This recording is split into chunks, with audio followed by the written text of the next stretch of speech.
אדיפוס המלך קראת? מה זה, ספר? לא, זה לא ספר. מחזה יווני. טרגדיה. כשאדיפוס נולד, נמסרה להוריו נבואה שכשהוא יגדל, יהרוג את אביו ויתחתן עם אמא שלו.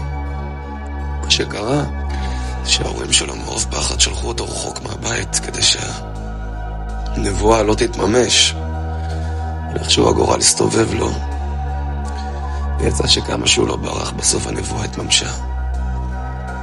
אבל הטרגדיה של היווני הזה, איך היא קשורה אליך? את זה אני לא מבין. אני אדיפוס.